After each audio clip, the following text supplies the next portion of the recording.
Hola, hola, ¿qué tal amigos? Mi nombre es Emilio Acosta, soy miembro de Venezuela Provincial y el día de hoy tenemos el honor de entrevistar a Juan Torrejón Chávez, quien es doctor en historia, profesor titular de la Universidad de Cádiz y vicepresidente de la Real Academia de San Romualdo, quien coordinó el libro que tengo aquí en mis manos, Francisco de Miranda, Prisión y muerte en la Carraca, una obra clave que desmonta el mito del precursor independentista como encadenado y vejado por las autoridades hispánicas.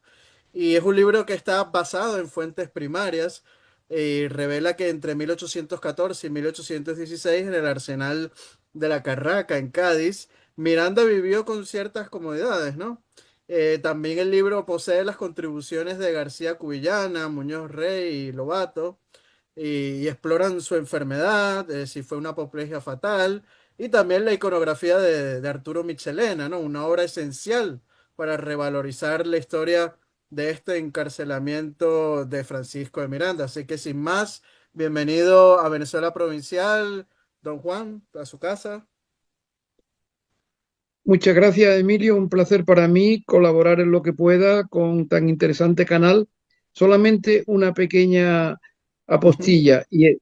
Fui vicepresidente de la Real Academia de San Romualdo, pero dejé el cargo ya hace cierto tiempo. Vale, bueno, expresidente, ex vicepresidente de la Academia de San Romualdo.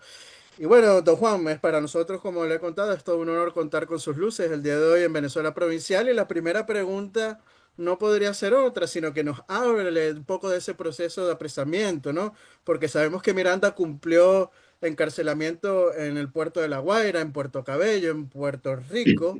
Háblenos un poco de ello, además de qué detalles específicos sobre el traslado de Miranda desde Puerto Rico a Cádiz en 1814 pues emergen de los documentos analizados en el libro y cómo influyeron en la solicitud personal de Francisco de Miranda de ser juzgado en la península y no en el continente americano.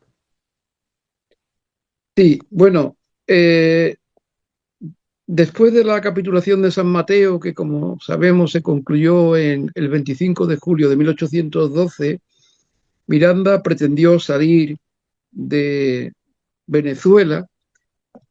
Con seguridad no se sabe bien hacia dónde iba a salir, pero el caso es que él, el día anterior, le convence a sus compañeros de armas que, que duerma en lo que fue la casa de la Real Compañía Guipuzcoana de Caracas, que entonces era la comandancia militar de, de La Guaira.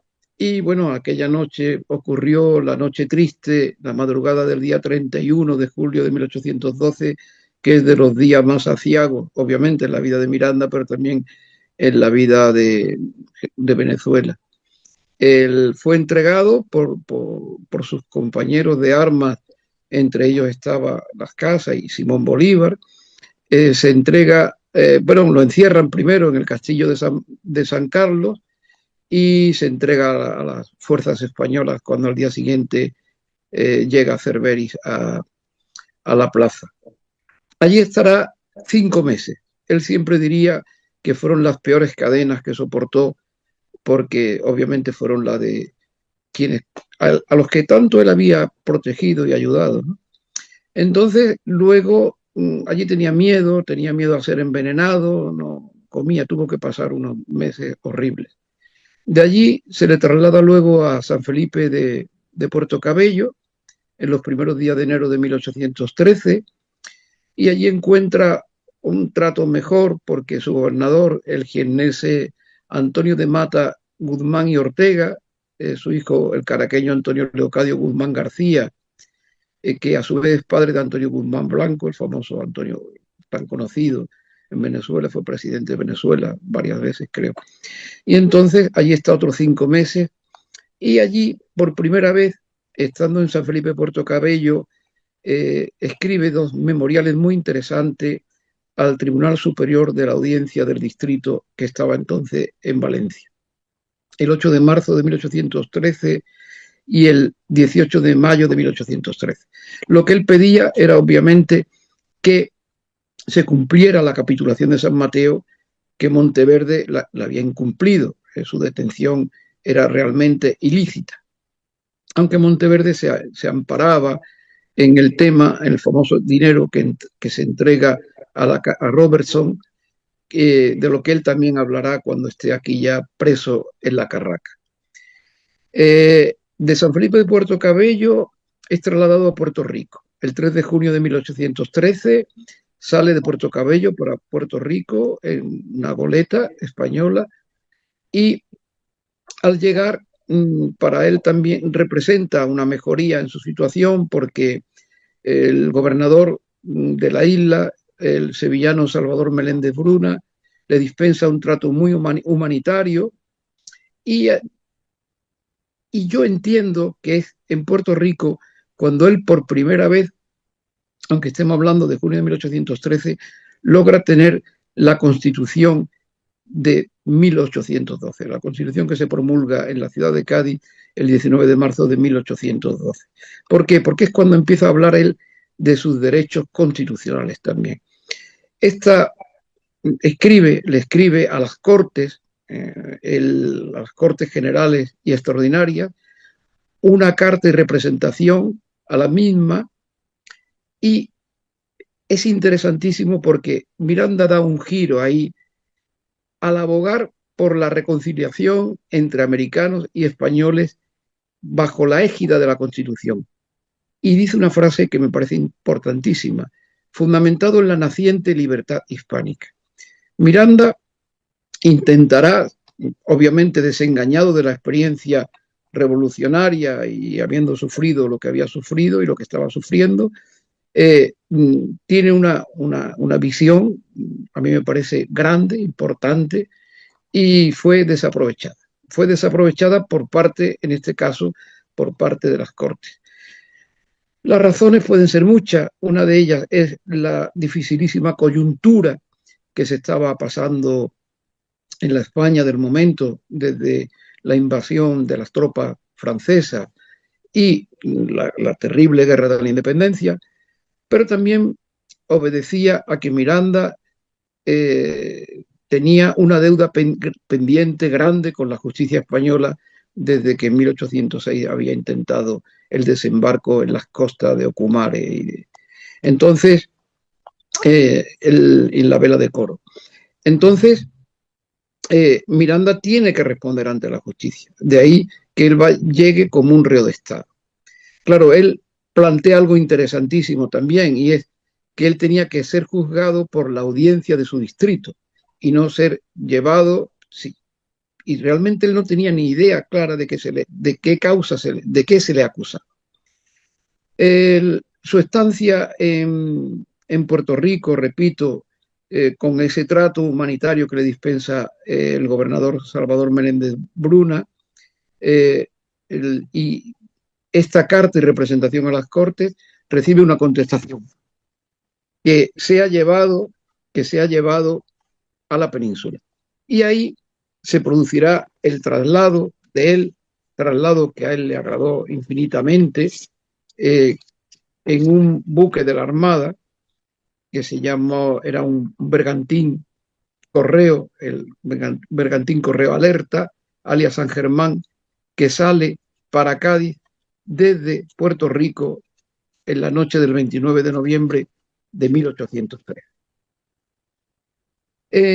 La navegación de este buque es una navegación larga, 45 días desde Puerto Rico hasta que fondeó en la bahía de Cádiz en la noche del 4 al 5 de enero de 1814. Pero realmente Francisco de Miranda tiene muy mala suerte, porque cuando él espera llegar a encontrarse y explicarse ante las Cortes, esperando obviamente su puesta en libertad, resulta que las Cortes que se habían trasladado a la isla de León y ciudad de San Fernando, precisamente le dan el nombre ella de ciudad de San Fernando, a final de noviembre de 1813,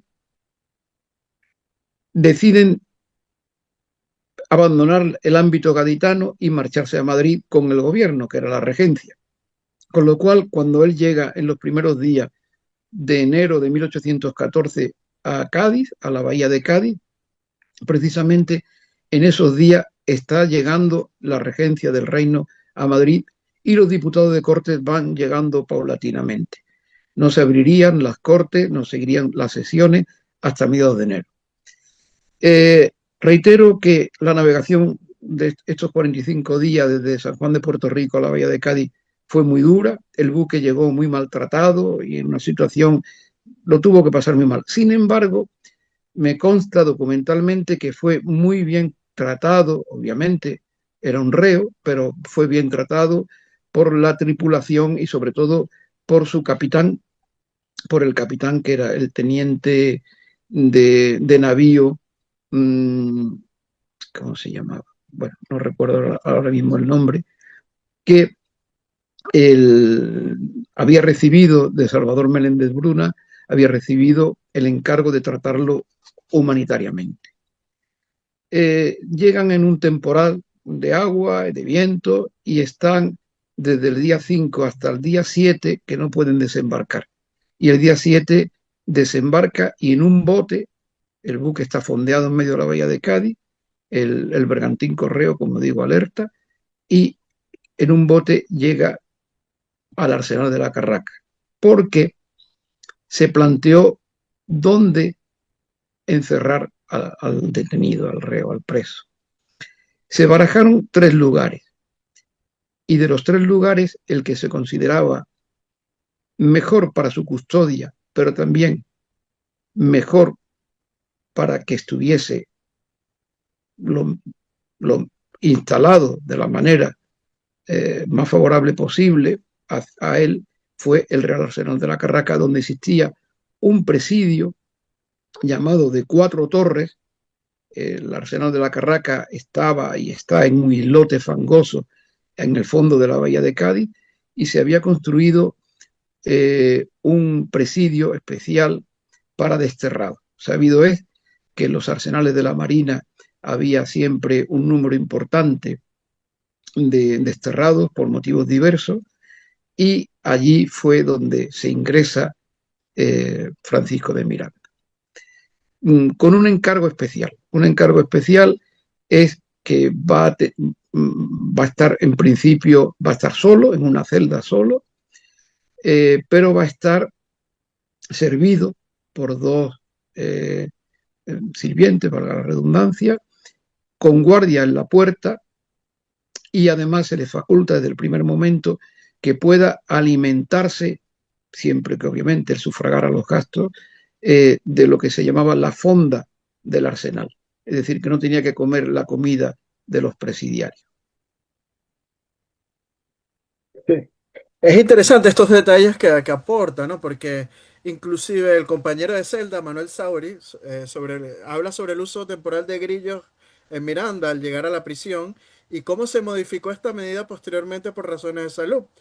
Y me gustaría también preguntarle qué comodidades específicas se le conocieron a Miranda en el penal de las 4 torres, incluyendo, como bien ha dicho, su alojamiento, sirvientes, alimentación. También se sabe que tenía acceso a libros y periódicos, inclusive libertades diarias como hacer ejercicio, ¿no? Efectivamente, tenemos esa fuente, que es la fuente de Sauri. ¿No? Sauri llegó después que él, Sauri es un personaje también muy importante, sobre todo para Perú, es uno de los eh, primeros marinos de la Marina peruana, se retiró de capitán de navío y trató, efectivamente, yo he comprobado que trató a Miranda, que estuvieron juntos y además le ayudó económicamente a Miranda también en el primer intento que, que realiza Miranda para poder huir del arsenal. En el arsenal él es tratado, es obviamente custodiado y tratado benevolentemente. ¿Por qué llevó grillos al principio? Porque los arsenales estaban en el arsenal, los depósitos de presos, los presidios, estaba reglamentado que todo el que estuviese en el custodiado tenía que estar encadenado. Y él se le ponen grillos en los pies al principio, pero luego benevolentemente se les quita, cosa que se hacía de manera muy excepcional con determinadas personas. Hay que entender que aquella marina, aquellos oficiales de marina que se encontraban al frente del arsenal, eran personas muy ilustradas, es la Marina Española de la Ilustración. Y aunque Miranda era considerado para muchos como un traidor a España, nos dejaba de reconocerse en él a un hombre de una importancia enorme. Estamos entre militares y Miranda tenía una graduación militar española, teniente coronel del ejército, una graduación del ejército francés, de la República Francesa, nada más y nada menos que teniente general, una graduación honorífica del ejército ruso, coronel del regimiento de la emperatriz Catalina, y después había sido generalísimo de Venezuela, aunque había luchado obviamente contra las tropas españolas, pero era una figura militar de gran relevancia, de enorme relevancia. Y además, por los documentos que yo he leído, muy bien considerado por su sabiduría militar entre los españoles del momento.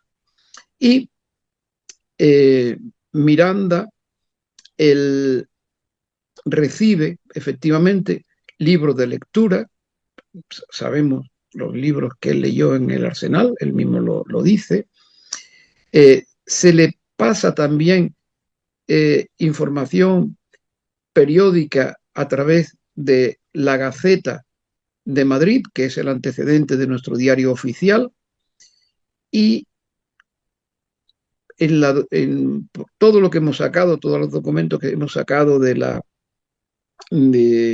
la investigación, se ve que Miranda está muy bien enterado de lo que está ocurriendo, de lo que ocurre en España. Es hasta curiosísimo que sepa en algún momento dónde está el duque de Wellington, sabe que se va a trasladar a Madrid, es decir, que está bien enterado, está muy bien informado. Él era un hombre obviamente de mundo, un hombre con grandes capacidades, un hombre muy agradable en el trato, y entonces él Sí, seguro, perdona que lo sí, interrumpa, porque es importante lo que dice, porque entraba en conversación con sus custodios constantemente, ¿no? Con largas conversaciones.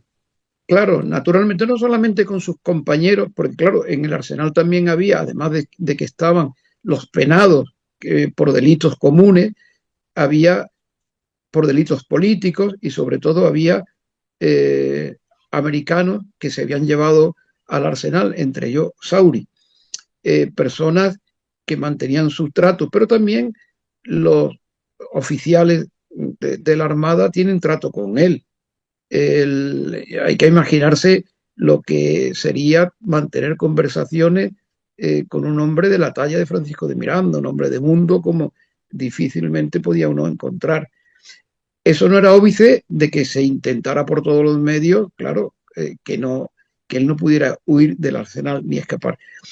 Esto es un tema además muy interesante porque él pretende escapar en dos ocasiones, y yo creo, sinceramente, hoy estoy plenamente convencido, lo digo porque después de haber escrito este libro, esta investigación que hicimos y que se terminó en el año 2016, en estos 10 años casi que van ya a cubrirse, yo he seguido investigando, he encontrado mucha documentación nueva sobre esto y hoy puedo decir, creo que sin temor a equivocarme, que Miranda fue un iluso creyendo que podía escapar.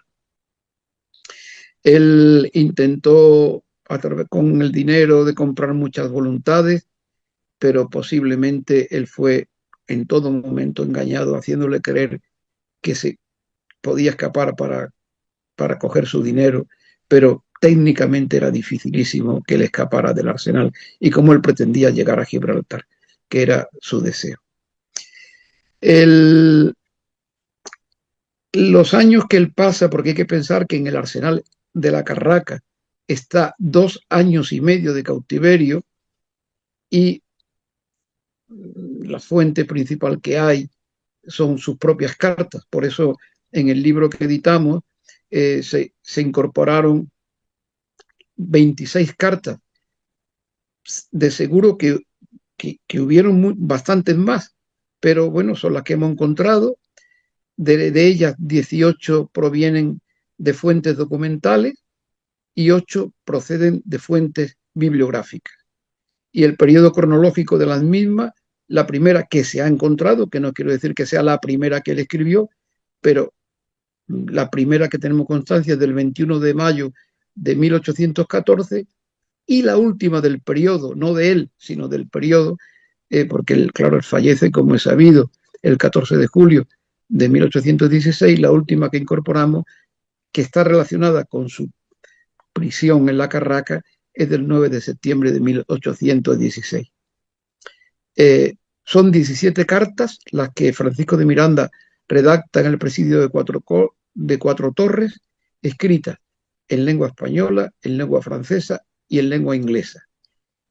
Entre el 21 de mayo de 1814, que es la primera, como digo, y un jueves indeterminado de marzo de 1816, poco antes de que le sufriera, ¿verdad?, ese ictus cerebral que sufrió, que le dejó prácticamente ya casi totalmente invalidado desde marzo de 1816 hasta que él muere en julio del 16. ¿Cómo interpreta el libro el impacto emocional de la traición por parte de sus compatriotas en Venezuela, como Bolívar, ¿no? En la psique de Miranda durante su estadía en la Carraca, durante su prisión. Sí, antes, Emilio, le quiero comentar una cosa. A mí siempre me Sí. llamó poderosamente la atención en la bibliografía venezolana cómo se quería justificar el, la acción. Bueno, primero se oculta durante mucho, bueno, las fuentes más antiguas hablan claramente de la entrega de Bolívar y sus compañeros a Miranda, de su detención y entrega a los españoles. Bueno, ingreso en el castillo de San Carlos y luego entrega a los españoles. Pero siempre me ha llamado poderosamente la atención cómo se intenta conciliar en el mundo de las justificaciones de Venezuela eh, la víctima con el verdugo, ¿no? Eso me parece eh, inapropiado, que se diga, bueno, pues sí, pero se justifica, ¿no? Mira, aquello fue una acción terrible, eh, y Miranda de seguro que estuvo todo el tiempo, el resto del tiempo, con esto, porque además lo dice él, se lo dice a Sauri, que las cadenas que llevó en la Carraca le pesaban menos que la que llevó en La Guaira, y después en cartas, en un momento se queja y dice que él se encuentra en la situación tan terrible, tan lamentable que estaba, por la maldad de uno, se refería a Monteverde, ¿no? Y por no me acuerdo ahora concretamente qué expresión utiliza, pero también un adjetivo muy descalificativo hacia los que lo entregaron. Eso obviamente en él tuvo que producirle un dolor enorme, y más cuando él había sido tan permisivo y tan tolerante, sobre todo con Simón Bolívar, cuando pierde Puerto Cabello, ¿no? Que es cuando realmente se pierde la República, ¿no? La pérdida de Puerto Cabello fue decisiva, aunque después ocurrieron lo del terremoto y todas las cosas, pero la pérdida de Puerto de Cabello se pierde militarmente la República. Y él, sin embargo, fue tolerante con Bolívar, ¿no? Bolívar, desde luego, tuvo un comportamiento terrible contra Francisco de Miranda, cuando precisamente muy ingrato, porque hay que pensar que cuando la comisión llega desde Venezuela, de la Junta, a Londres, eh, es Miranda el que los acoge en su casa, les presenta a los grandes hombres de Londres, y bueno, obviamente aquello fue olvidado por Simón Bolívar, que, reitero, trató a Miranda de una forma terrible. Bueno, y sabido es que parece ser que él pretendía fusilarlo y no se atrevieron a hacerlo, ¿no? En aquel momento, aquella noche terrible, como digo, la noche trágica, cuando Bolívar traicionó, y los suyos y sus compañeros traicionaron a Francisco de Miranda.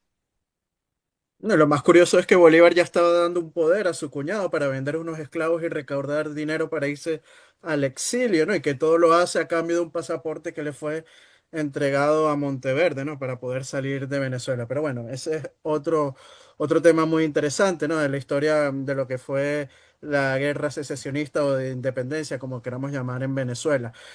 Pero siguiendo en el tema de Miranda y la Carraca, me gustaría preguntarle, don Juan, ¿qué evidencias médicas o testimonios contemporáneos presenta el libro sobre la enfermedad y muerte de Miranda, incluyendo posibles causas como la apoplejía, y cómo se relacionan en el contexto del Hospital del Arsenal? Bueno, el estar Francisco de Miranda preso en la Carraca tenía desde el punto de vista médico algo muy favorable.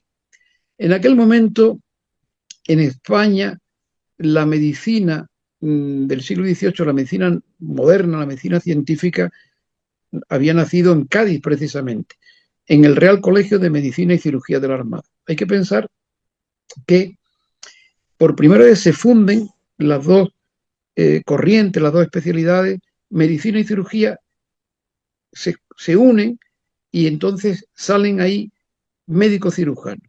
Estos médicos cirujanos de la Armada era lo mejor que había en términos generales en sanidad en la España del siglo XVIII y principios del siglo XIX.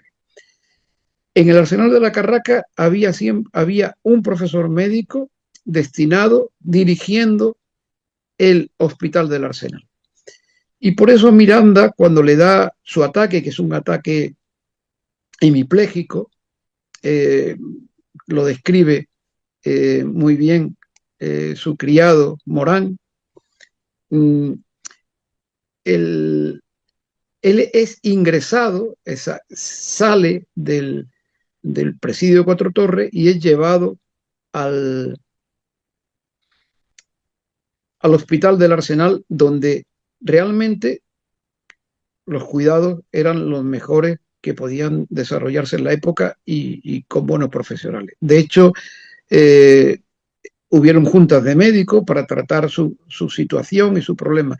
Y además hay una cosa interesantísima, y es, fíjese qué interesante, Emilio, es que aquellos médicos eran los mejores conocedores que había entonces dentro de la medicina y de la cirugía española en los tratamientos de ictus. Hasta tal punto de que, fíjese, a final del siglo XVIII viene a Cádiz Francisco de Goya a tratarse de un ictus que tuvo. ¿Por qué? Porque hay expertos entre estos médicos de la Armada en el tema de los problemas cerebrales derivados de las trombosis cerebrales, ¿no?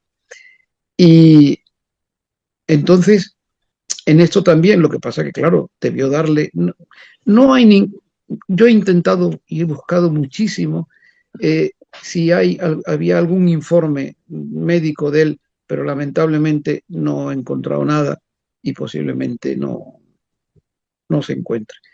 Pero mmm, con claridad en lo que sufre eso es una crisis isquémica cerebral y parece ser que le dejó, bueno, al principio no puede ni escribir, no tiene capacidad para escribir y parece ser que eso ya le dejó en una situación muy penosa hasta prácticamente su fallecimiento, como digo, en julio de 1816, que además tiene una particularidad.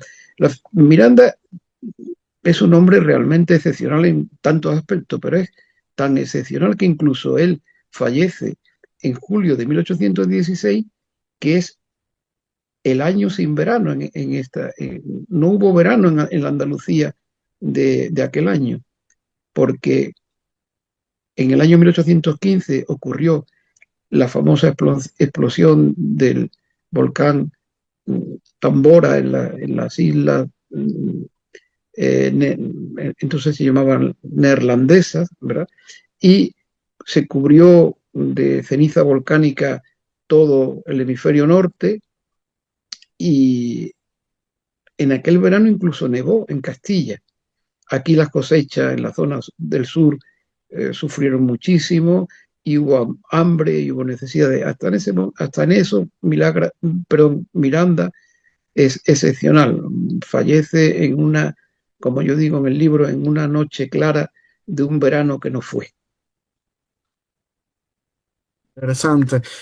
Me gustaría también saber, don Juan, dado el enfoque multidisciplinario del libro, con contribuciones sobre aspectos artísticos como el lienzo de Arturo Michelena, ¿qué reflexiones ofrece sobre cómo la iconografía ha perpetuado mitos sobre su prisión y muerte? Sí, de hecho, yo tengo que repetir siempre cuando hablo sobre el tema que el Miranda de Michelena no es la persona real, ¿no? Es una recreación, sí, le sirvió de un modelo.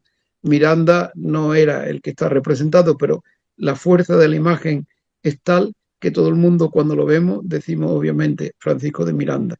Él no era así. Él en aquel momento, cuando fallece Miranda, es un hombre muy avejentado, es un hombre que había sufrido muchísimo ya durante el periodo de la guerra en Venezuela, eh, de una manera hiriente le dicen el viejo entre sus propios compañeros. Él tenía el pelo blanco, melena blanca, y eso le hacía parecer obviamente mayor, pero es un hombre que está muy, cuando entra en el arsenal, es un hombre que está muy agotado y obviamente el tiempo que sufrió en el arsenal de la Carraca de presidio no debieron obviamente ayudarle. Pero el, mm, esto no es óbice para pensar que él es un hombre fuerte de ideas. De hecho, él está todo el tiempo pensando en salir, en evadirse, articula una trama. Yo he tenido la fortuna de encontrar, de ir localizando el vericueto de sus cartas, de los apoyos económicos que va teniendo y las amistades, muy interesante. Y entonces lo que tenemos en el cuadro de Michelena, pues es obviamente una creación artística que se permite la libertad del artista para representarlo como él lo veía, como lo creía en un camastro, con algunos libros, con una argolla en la pared. Y bueno, esa es la imagen que se nos ha creado, muy potente, obviamente es un cuadro espléndido, un artista estupendo, venezolano, eh, que hubiera tenido mucho mayor recorrido eh, de no haberse malogrado tan joven, pero es no sabemos realmente, ni conocemos, porque esto es muy importante, no sabemos dónde Miranda estuvo preso dentro del presidio. Él estuvo en dos lugares, ¿sabes? En dos lugares. Primero estuvo en, en un lugar peor y luego gracias al almirante Flimen, que dio dinero, que ayudó económicamente, eh, fue trasladado a un lugar más aireado. Pero le voy a decir una cosa. Cuando uno va hoy al arsenal de la Carraca y visita el presidio de Cuatro Torres, que afortunadamente hace muy poco tiempo se ha rehabilitado entero, se ha rehabilitado y yo creo que se ha salvado gracias a esa rehabilitación total del edificio, porque hace años estaba cerrado y en una situación penosa, prácticamente eh, casi abocado a la desaparición. Porque claro, hay que pensar que el Arsenal de la Carraca es un islote fangoso, medio marino, muy agresivo, y estamos hablando de un edificio del siglo XVIII que obviamente se hubiera terminado perdiendo.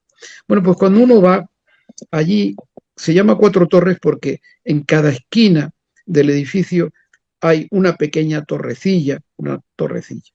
Y, y se cometió un error muy importante en el siglo XX, en los años 60, cuando visitó el Arsenal el hermano Nectario María, que tiene un libro sobre Miranda la Carraca. Entonces él se le asignó un lugar que no, obviamente Miranda no estuvo ahí. No estuvo ahí. Y hoy se tiene como la celda de Miranda, pero no es verdad que sea. No hay seguridad alguna de que sea así, ni mucho menos. Precisamente en las Cuatro Torrecillas no habitaba ningún presidiario porque estaban destinadas a la vigilancia y al control de los presos. Qué bueno que comenta lo del hermano Nectario María, porque se sabe que en el año de 1964 él dio a luz un libro muy interesante que se llama Miranda en la Carraca, que para muchos historiadores pues es la obra más exhaustiva sobre los últimos años de Miranda en la cárcel gaditana, ¿no?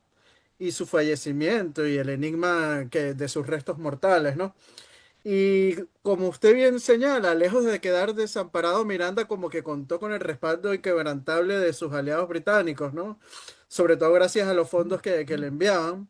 Encargaba sus comidas a una fonda cercana, según Nectario María, y junto a ellos pues trazaba, pues como usted bien dice, los planes para escapar. Sin embargo, un súbito ataque pues, de la apoplejía frustró todos estos planes el 14 de julio de 1816, cuando hemos dicho que murió con 66 años, ¿no? Y bueno, hasta su último aliento lo acompañó el leal criado que era Pedro José Morán, quien agotó pues ese dinero reservado para la evasión, y, pues, su escape, y lo agotó sobre todo en médicos y medicinas, ¿no? Entre esas personas que ayudaron a Miranda están Peter Tunburg y el almirante Fleming, como usted lo nombró anteriormente, ¿no, don Juan? Y fueron, pues, los amigos que nunca le fallaron, curiosamente, desde su ingreso en la Carraca, ¿no? Y contrario a la leyenda, su celda, dice el hermano Nectario María, no era un calabozo lúgubre. Medía 7 metros de ancho por 9 de fondo y 2,5 metros de alto. Y un espacio amplio y ventilado, ¿no? Y la visión dramática que perdura, pues como usted bien dice, se debe mucho al célebre óleo de Arturo Michelena, ¿no? Incluso en el lugar, el hermano Nectario María dejó una placa conmemorativa, ¿no es así, don Juan? Sí, efectivamente. Esa visita del hermano Nectario María está muy relacionada con un momento que hay en la historia de España en los años 60, en el cual, a través del Instituto de Cultura Hispánica, se quiso potenciar las relaciones con Hispanoamérica. Precisamente el otro día trataba en Venezuela Provincial sobre las estatuas que hay en España a Simón Bolívar, ¿no? Ujú. Y fue un momento en el cual se quiso superar las diferencias, las divisiones, y se hacen muchísimas, hay estatuas para Bolívar, a San Martín, al mismo Francisco de Miranda, se ponen placas en Cádiz, y en, esta, en este intento diríamos, de reconciliación dentro del mundo hispánico, el, hay que incorporar estas actuaciones. Yo me merece mucho respeto lo que hace todo el mundo, pero claro, los historiadores estamos obligados a ser fedatarios de la verdad, nunca a imaginar, a crear, a creer, perdón, lo que nos gustaría que hubiera sido. Yo creo que el historiador tiene que ser enormemente honesto y cuando no sabe algo decir yo no lo sé. Y vendrá otro que lo hará. Yo pienso que la obra historiográfica no es una obra personal, sino es una obra colectiva. Cada uno vamos construyendo y sobre eso otros van mejorando, van levantando, etcétera, etcétera. Manuel Tario María pretendió de una buena, con mucha bondad hacer cosas, pero yo creo que equivocó. Por ejemplo, No sabemos dónde estaban la celda o la celda, ni cómo era la celda de Miranda. Esa es la verdad histórica. Entonces, no puede él intentar ver en un edificio de los años eh, 60 del siglo XX, que ha sido muy transformado, yo lo explico, en los años 40 sufrió una transformación importante, ver ahí lo que no fue. Entonces, eso produce equívoco, ¿no? Y entonces decimos, la celda de Miranda, bueno, está aquí, bueno, pero no estuvo ahí. Seguro que por la época y por toda la organización del penal en aquellos días, aquello no podía ser la celda de Miranda. Pero bueno, no es una cosa tampoco. Lo importante es que Miranda está allí, que no se sabe bien dónde muere, si muere en, en el presidio o en el hospital del Arsenal de la Carraca. Ahora, yo invito a todos los amantes de esta figura tan extraordinaria como de la historia general de España y Venezuela en aquel tiempo, que visiten el Arsenal de la Carraca, que es un edificio muy interesante, el primer arsenal español del siglo XVIII, cuyos orígenes está en el año 1717, y luego el presidio de Cuatro Torres, donde, claro, estuvo durante 2 años y medio esta figura tan extraordinaria. Pero, reitero, el libro de Nectario María comete una serie de imprecisiones y, como antes he hablado de Pedro José Morán, yo quisiera decir una cosa. Aquellos años fueron unos años terribles, el mismo, es decir, en el sentido de penuria, España sale de la guerra de la independencia arrasada. Hubo en el año 15 hubo una crisis de alimentos muy grande derivado de lo que antes expliqué de esta gran explosión del volcán y sus efectos sobre la agricultura. Entonces la gente buscaba cómo sobrevivir. Y uno de los supervivientes es Pedro José Morán. Pedro José Morán, el hermano Nectario María habla de él maravillosamente como un criado que lo cuida. Realmente Pedro José Morán era un criado de Miranda. Ya comenté que cuando a él lo encierran en el arsenal de la Carraca, se le asignan dos criados. Hay uno que muere antes y Pedro José Morán va a morir poco después de Miranda. Pero Pedro José Morán no le sirve a Miranda de manera altruista. También he demostrado que a él se le paga, a él se le paga. Y se le paga por una indicación y por un deseo de Peter Tumble, y tiene una asignación. Pero después hay una cosa. Cuando Miranda le sufre el episodio del ictus, en aquel momento hay una cantidad de dinero de la que nadie responde. Y yo presumo que ese dinero de alguna u otra manera se lo quedó Pedro José Morán. Pedro José Morán lo justifica diciendo que ha realizado juntas de médicos y tal y cual, pero bueno, no lo sabemos, no imaginamos que podemos imaginar. Pero lo que sí es muy interesante saber que es la mujer de Pedro José Morán, Antonia de Sales, la señora A, que aparece en la documentación, cuando en las últimas cartas de Miranda, donde él firma como Amindra, ¿no?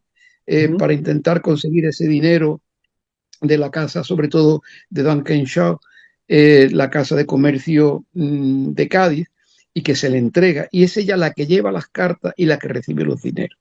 Esos dineros, pues obviamente luego no se han podido seguir.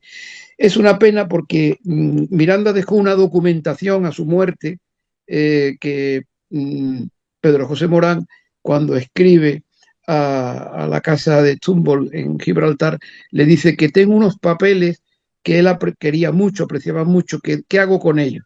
Y claro, después de la muerte de él nadie quiere saber nada, por una razón, porque los ingleses, hay que pensar que nada más y nada menos, y yo estoy muy contento porque eso fue una investigación muy dura documentalmente y de mucho tiempo, he demostrado que el eje sobre el que gravita todo el proceso de liberación de Miranda en la Carraca y por la cual un personaje, fíjense ustedes, un contraalmirante británico de la flota que está en Cádiz, el almirante Charles Fleming, eh, entra en el apoyo económico y y seguro que fue mucho más que el dinero lo que hicieron.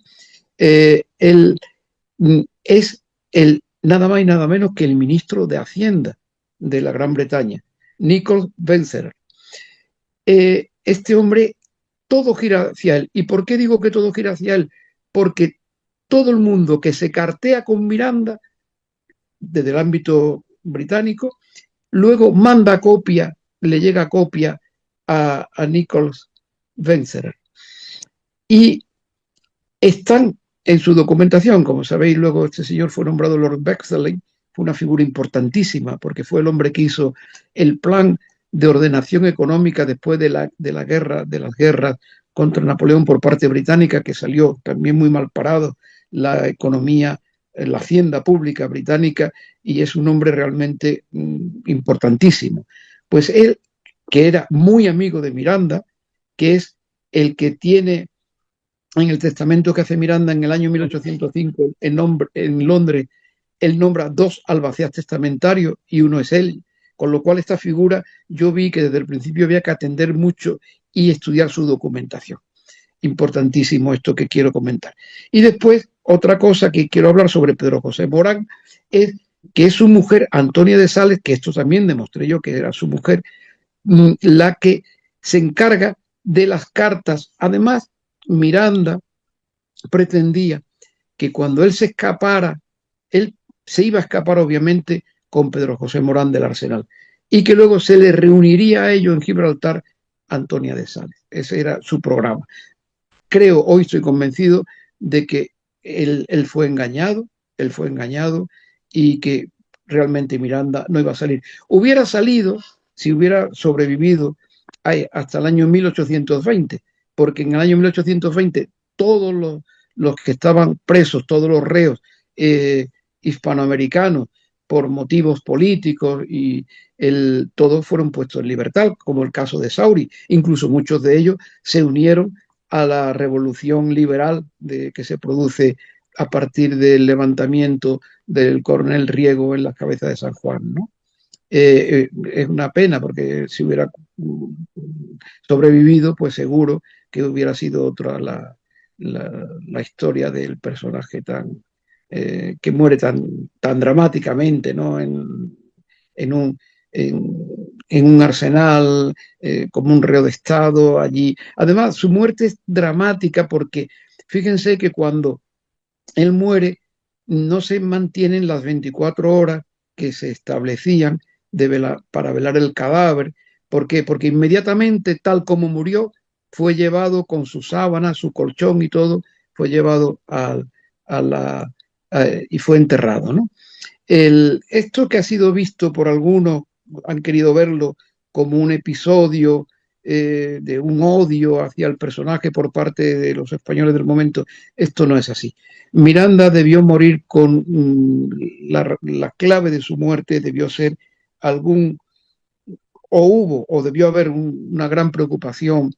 Hay que pensar en las epidemias que se habían pasado, sobre todo la de fiebre amarilla desde el año 1800, que venían recurrentes. Estamos ya en el mes de julio, que era cuando comenzaban a manifestarse los primeros síntomas de la enfermedad. En 1813 había sido muy fuerte también, es decir, que había una preocupación. Porque claro, una cosa es, dice, bueno, si queremos hacer un trato vejatorio del cadáver, lo cogemos y lo enterramos inmediatamente. Pero, ¿qué sentido tiene enterrarlo con su sábana, sus enseres, su colchón? Es decir, eso se hace porque obviamente se está temiendo, hay un peligro epidémico, ¿no? Y luego, pues, obviamente yo lo describo un poco imaginariamente, ¿no? Como debió ser aquella noche terrible también, donde inmediatamente su cadáver es llevado a una fosa común y de un cementerio allí fangoso, en, pegado al islote de la Carraca, donde se depositaron sus restos, ¿no? Y seguro que se le echaría encima, como era normal, cal viva, ¿verdad? Para evitar la propagación de enfermedades, ¿no? Es interesante lo que señalaba anteriormente del testamento de Francisco de Miranda, porque el otro albacea es John Turnbull, ¿no? Quienes debían de Efectivamente. asegurarse de que el menor Leandro de Miranda y Andrews estuviera protegido. Y las disposiciones de su testamento, que fue hecho en 1805, se centraron en dejar sus bienes en Caracas a sus hermanas y sobrinos, y en Londres sus papeles, manuscritos y colecciones de arte a sus albaceas para su administración, curiosamente. Pero aprovechando que está usted aquí con nosotros, don Juan, tenía que hacerle unas ciertas preguntas de muchos mitos que existen sobre Francisco de Miranda y su prisión y muerte en la Carraca. Y uno de esos mitos o rumores es los que circulan localmente en la población de San Fernando, ¿no? Que se suele decir que Miranda se le dejaba salir por las noches junto a los guardias a la población, ¿no? Y a hacer fiestas. Y también el otro mito o rumor es que el gobierno español sí conoce el paradero de los restos de Francisco de Miranda, pero lo tienen oculto o secreto porque es un trofeo de guerra, ¿no? Para el Imperio Español prácticamente. ¿Qué nos tiene que decir sobre todos estos rumores y mitos que hay acerca de estos comentarios? Que por cierto, cuando se escapaba por la noche se dice que dejó prole, ¿no? En la ciudad.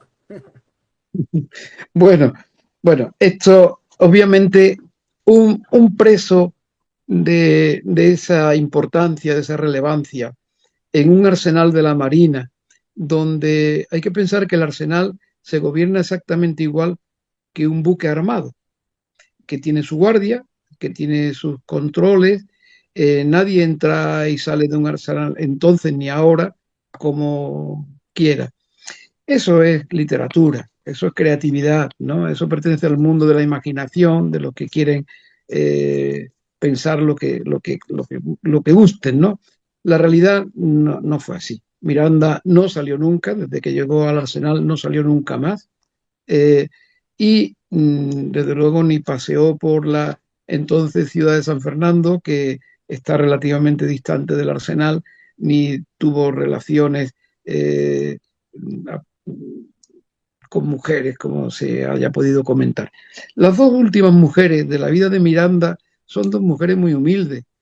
Una señora, Leonor de Flores, que yo la he investigado y realmente mm, era hija, era una mujer pobre, humilde, localizado donde vivía, en la ciudad de San Fernando, y le servía para sacar las cartas del arsenal. Ahora, el proceso, ¿cómo? Pues bueno, lo detallo ahí. Y la última mujer en la vida de Miranda es Antonia de Sales, que descubrí que era la mujer de Pedro José Morán, ¿no? Es decir, la mujer de un convicto, ¿no? De otro. Eh, Todo eso, pues, repito, pertenece a la creación imaginativa de quien desea. Eso es lo primero. Y en cuanto a lo segundo, Miranda, cuando muere, se entierra en un cementerio que había en el momento, que luego fue cubierto por las mareas. Ese cementerio yo siempre he creído que es prácticamente imposible localizar los restos de Francisco de Miranda. Primero, porque se enterró en un lugar fangoso que se cubrió durante muchísimos años con el agua del mar, y sabemos que el agua del mar, los restos en agua del mar, pues son muy difíciles de identificar, ¿no? Incluso con la técnica que hoy hay tan avanzada sobre ello. Los restos que se han entregado de Francisco de Miranda y que se pretenden que se lleve al Panteón Nacional a Caracas, yo creo, por los procedimientos que conozco que se hicieron para obtenerlo, que no son de Francisco de Miranda. El, de hecho, había en la celda de Francisco, que se atribuye a Francisco de Miranda en el presidio de Cuatro Torres, en el penal de Cuatro Torres, había un arcón donde se metieron huesos y bueno, la verdad que la historia no es muy edificante de respeto a la verdad histórica. Yo creo que no se va a encontrar y bueno, pero quizás ese fuera también el signo grandioso de una figura tan significativa que hasta, bueno, que se diluye en la eternidad, ¿no? Y en un lugar donde curiosamente, en una misma tierra que cubre también los restos de Monteverde, de su gran enemigo de Venezuela. El destino juega algunas pasadas curiosas, ¿verdad? Y los dos hombres que lucharon tan frente a frente y combatieron, fueron grandes enemigos. Además, Monteverde, el trato inhumano que le hace a Miranda, mmm, pues bueno, luego, fíjense, la, se encuentran los dos ya para siempre eh, en una tierra, una tierra común, que es la, la, la, la tierra gaditana de la isla de San Fernando. Retomando este tema de los restos de Miranda, pues se ha escrito muchísimo, ¿no? Porque en 1972 hubo un doctor español, Cesario Miranda, que se le dio a la tarea de buscar los restos de Miranda después de examinar 19 cadáveres y supuestamente extrajo 14 huesos que pudieron pertenecer a Francisco de Miranda y según las características personales, ¿no? Y también en 1998 una comisión venezolana pidió a España reanudar pues las investigaciones, ¿no? Y el gobierno de Francia pues exhumó los restos de su hijo Leandro para compararlos con los supuestos huesos estos que se encontraron, ¿no? Y pues las investigaciones dijeron que los restos, los resultados fueron desalentadores, ¿no? Y contrario al informe de la Comisión Venezolana, hay un informe de la doctora francesa Catherine Hani del Centro de Genética Molecular de la Universidad Claude Bernard, que dio como resultados concluyentes que los restos pertenecían a Miranda y en 2005 se reabrieron los casos, ¿no? Por órdenes del presidente venezolano en aquel entonces, ¿no? Que no me gustaría nombrarlo. Pero bueno, eso ya es otro tema. Y bueno, la última vez que se supo de este caso fue en el año 2013 y aquella vez se informó a Venezuela que el gobierno de España había permitido al gobierno venezolano el acceso a todos los cadáveres de la carraca y que se necesitaba una muestra de ADN de algún descendiente del ala materna de Miranda. Y han pasado 7 años y no se sabe si pudieron conseguir la muestra de ADN y mucho menos si las investigaciones continúan. ¿Qué opina usted de todos estos casos? Bueno, yo sé que las investigaciones se están llevando a cabo en la Cátedra de Medicina Legal de la Universidad de Granada, que tiene un prestigio internacional grandísimo, pero claro, yo creo que si lo que se le entrega a ellos no goza previamente de un estudio histórico riguroso que lleve a la conclusión de que aquellos restos pudieran ser de Francisco de Miranda, yo me reitero en lo que estoy diciendo. Creo que no va a ser nunca posible encontrar los restos de Francisco de Miranda, por la característica de dónde se enterró, el tiempo que estuvo. Estamos hablando de una fosa común donde hay enorme cantidad de restos, pero es que además eh, inundados por agua del mar, en un medio salobre, fangoso, y parece ser, según me comentan, y yo he preguntado a los expertos, el ADN es prácticamente imposible sacarlo. No sé si con él, pero claro, también mmm, cuando aquel cementerio se cerró, se cogieron algunos restos y se llevaron al cementerio actual que hay en el Arsenal de la Carraca, pero fueron muy pocos restos. Y lo que yo sé es que de esos restos que se llevaron allí, se sacaron unos huesos y se entregaron como mm, si fueran de Francisco de Miranda. Bueno, lo que yo creo, de todas maneras, lo que más importa su vida y lo que él hizo y cuáles fueron sus sueños, sus ideales, ¿no? Esos sueños de libertad que tuvo con sus aciertos, con sus errores. Que por cierto, hablando de errores, hay uno que se comete porque cuando él muere en el Arsenal de la Carraca, obviamente se, se redacta la, el certificado de entierro y, y, curiosamente ahí pone que tenía 60 años de edad, ¿no? cuando muere tiene 66 años de edad.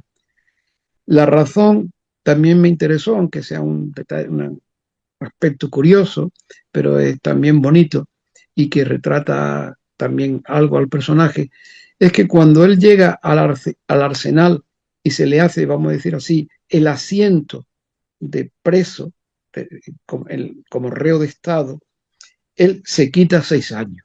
Miranda era, yo creo que era en esto coqueto y no quería parecer como un hombre ya muy mayor y se quitó 6 años. Él dice que tiene 60 años de edad y perdón, que tiene menos edad, claro, luego hasta los 60. Y entonces de ahí el error que hay en la partida de función que hay en, en los libros que pertenecientes a la parroquia del Arsenal de la Carraca. Sí, Otra bueno, cosa también debe ser sí, muy curiosa, aunque los presos estaban en el presidio todo el día, pero la mayor parte de ellos trabajaban en el arsenal, salían encadenados, en grupos, lo explico también en el libro. eh, Algunos no tenían cadenas, los de muy buen comportamiento, etcétera, etcétera, según tal. Bueno, lo explico ahí. Entonces, pero salían para efectuar trabajos diversos en el arsenal. De hecho, ellos ganaban dinero por esa actividad que se les guardaba y cuando el, finalizaban su condena, pues se le hacía entrega de un montante de dinero, pues se pretendía que con ese dinero y después de haber aprendido algún oficio en el arsenal, pues pudieran instalarse en algún lugar, ¿verdad? Siendo de utilidad general, ¿no? Miranda obviamente no fue a trabajar a ninguna de estos talleres ni de estos oficios del arsenal, pero Miranda podía salir del arsenal e ir a la iglesia parroquial cada vez que él deseara tener eh, algún tipo de actividad religiosa, como pudiera ser una confesión. La misa había, todos los domingos había misa en el arsenal a la que asistían los penados, pero él podía pedir, lo podía. No me he encontrado, obviamente eso no se documentaba, ¿verdad? Pero quiero decir, incluso creo yo que él podía pasear fuera del presidio, es decir, porque me consta, Sauri, por ejemplo, ujú. piden un permiso, el poder que se le ponga como límite de su prisión el propio arsenal, que repito, eso era un islote aislado, hoy se puede conectar con él por una carretera, pero entonces estaba absolutamente aislado y obviamente escapar era pues harto difícil. Y a Sauri se le autoriza. No me consta que Miranda ni lo hubiera pedido ni se lo hubiera concedido, pero se le podía haber concedido también. Hombre, hay que pensar que la privación de libertad no era en unos términos tan terriblemente rigurosos como se quieren poner muchas veces. ¿eh? La privación de libertad era ya dura de por sí, el estar en un islote allí al fondo de la bahía de Cádiz, en el saco de la bahía de Cádiz, pero yo no creo sinceramente que Miranda sufriera actos vejatorios ¿eh? Y que incluso se le permitiera pues tener el pelo largo, mientras que los demás penados eran pelados con frecuencia, sobre todo para evitar piojos y posibilidad de enfermedades y demás. Eran unas razones profilácticas, se le obligaba al lavado semanal, ¿no? En unas pilas, etcétera, etcétera. Yo creo que eso no se hacía. Pensamos que él, con independencia de la, la no simpatía que despertara, obviamente, entre los jefes del arsenal, pero era un caballero, ¿no? Y estaban entre caballeros, personas de un nivel de formación, de conocimiento, ¿no? Y obviamente reitero que Miranda era un hombre muy atractivo desde el punto de vista también de sus conocimientos, de sus viajes.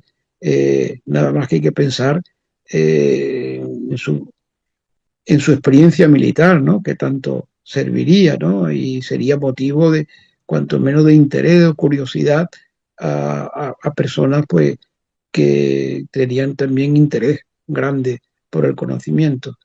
Aquella armada, vuelvo a decirlo otra vez, es heredera directa de la Marina Ilustrada, de la Marina de la Ilustración, ¿no? Así es, bueno, ya nos quedan 5 minutos, don Juan. Y bueno, podemos concluir que lo que se suele decir en la historiografía oficial venezolana de que Miranda fue vilipendiado, agredido y engrillado durante su encarcelamiento en la Carraca es un total mito, ¿no es así? Sí, vamos, él llevó grillo y además Sauri lo confirma y que se le quitan al poco de entrar. Obviamente las ordenanzas están para cumplirlas y claro, en, en los presidios de Marina que había en cada arsenal, eh, obviamente las personas que ingresaban eran personas que habían creado delitos muy graves, ¿no? Delitos muy graves. Eh, Él, obviamente, mm, cuando entra en el arsenal, entra como un preso más, pero un preso que hoy llamaríamos distinguido, ¿no? Y porque, claro, a un preso no se le pone dos sirvientes, ¿no? Es verdad que hay un interés porque él no pueda huir, y él incluso dice que también me han encerrado aquí para que no mantenga tratos con mis amigos los ingleses, lo dice así él, ¿no? Eh, pero bueno, se ve que no fue tampoco muy difícil tener relaciones nada más y nada menos que con un vicealmirante de la Armada Británica, ¿no? Con Fleming. Pero también él con Gibraltar mantuvo tratos. Yo he pensado muchas veces que las cartas que hace él en petición de dinero, que son cartas que no están autorizadas para que salgan del arsenal, se hacía la vista gorda, vamos a decirlo así, para las que él quiso que no, obviamente, que no se conocieran, como son las que está preparando, como les decía, ese viajecito que quería hacer, que era huir del arsenal, en eso ya se ve que hasta él firma, no con su nombre Miranda, sino jugando con el apellido Miranda, con Amindra, ¿verdad? Amindra. Entonces, esa obviamente la tuvo que sacar a través de Leonor de Flores y de Antonia de Sales. Pero posiblemente otras, pues, de alguna manera se le permitiera. Yo no, salvo la privación de libertad, que de por sí ya es tan dura, de tratos vejatorios, no he visto nada, ningún documento en el que se hable de ello, ¿no? Eh, Muchas veces pues se escriben cosas sin fundamento o movido por intereses o por ideología que obviamente están fuera de la verdad histórica. Sí, es totalmente de acuerdo con usted, don Juan, ¿no? Se ha escrito mucho en torno a este caso y seguro que no fue maltratado durante su estancia en la Carraca Francisco de Miranda. Bueno, ya estamos llegando al final de este podcast, ya nos quedan un par de minutos y bueno, recomendarle a quien pueda conseguir este libro, ¿no? Francisco de Miranda, Prisión y Muerte de la Carraca, que fue pues coordinado por don Juan Torrejón Chávez y está completamente lleno de fuentes primarias, que es lo importante a la hora de estudiar, pues, la historia hispánica, esa historia que nos une de un lado y del otro del charco. Así que bueno, don Juan, las cámaras son todas suyas para despedirse de nuestro público. Pues nada, Emilio, agradecerle la atención que ha tenido conmigo de poder participar. Lo he hecho con muchísimo gusto y nada, deseo todo lo mejor a Venezuela Provincial, que sigas con esta actividad tan loable y que tanto importa, porque sí es verdad que la leyenda negra nos ha arrasado a los españoles y desgraciadamente muchas veces con la ayuda propia. Ahora está habiendo una reacción de la que yo no participo, que es la leyenda rosa. Frente entre una y otra está siempre el fiel de la balanza, que es el de la verdad histórica. Como digo, los historiadores tenemos que ser fedatarios de la verdad, notarios, ¿verdad? Y no decir lo que pudiera ser, lo que hubiera creído, lo que nos hubiera gustado. Por encima de todo, la verdad, y las cosas ocurrieron como fueron. y no como hubiéramos querido que hubieran ocurrido. Por eso la ideología, del color que sea, siempre hay que erradicarlo de la historia. La historia es una ciencia y además el elemento esencial de la historia es la interpretación, pero la interpretación fundamentada, no la interpretación porque yo quiera dar la opinión de lo que vea según mi criterio. Yo veo que con figuras tan importantes como Francisco de Miranda, eh, la, la ideología ha tenido un peso enorme y de hecho hay aspectos de la vida de Francisco de Miranda, que es una vida riquísima y compleja, muy compleja, que no se tratan prácticamente. ¿Por qué? Porque no gusta al presupuesto que se ha hecho previo de lo que tiene que ser Miranda. Y cuando él escribe y dice que hay que buscar la reconciliación, que él se siente amparado por la Constitución y que él se propone para esa reconciliación, que fue una auténtica pena que no fuera aceptado, ¿verdad? Pues el, eso no lo quieren ver algunos historiadores. Cuando hay que verlo todo, hay que ver Francisco de Miranda, hay que verlo desde que nace en Caracas hasta que muere en la Carraca el 16 de julio de 1816. Y lo más importante, pues las fuentes primarias de los documentos son las que nos suelen acercar un poco más a la objetividad, ¿no, don Juan? Así que bueno, ya hemos llegado al final de este podcast. Encantado, todo un honor para nosotros tener a don Juan Torrealba el día de hoy. Y bueno, recordarles que si les gustó este video, darle me gusta y compartirlo para así llegar a más público. No dejen de suscribirse a nuestro canal de YouTube y darle a la campanita para que estén informados de todos los videos que subimos a nuestro canal de YouTube. Nuestros artículos de investigación histórica los publicamos diariamente en nuestras redes sociales como lo son Instagram y Facebook de Venezuela Provincial. Si quieren ser mecenas o patrocinantes de nuestro proyecto de divulgación histórico, pueden hacerlo a través del Patreon de Venezuela Provincial con tan solo 1 euro, lo que puede costar un café, ¿no, don Juan? Pues ya nos están ayudando mucho en esta labor de divulgación histórica. Aprovechamos para enviarle un fuerte saludo y abrazo a nuestros mecenas y patrocinantes como lo son Gabriela Arrieta, Juan Cristóbal García, Domingo González y los miembros de nuestro canal de YouTube África del Valle, Antonio Meraquian e Hispanidad Unida, que esa es otra forma también de apoyarnos, haciéndose miembros de nuestro canal de YouTube.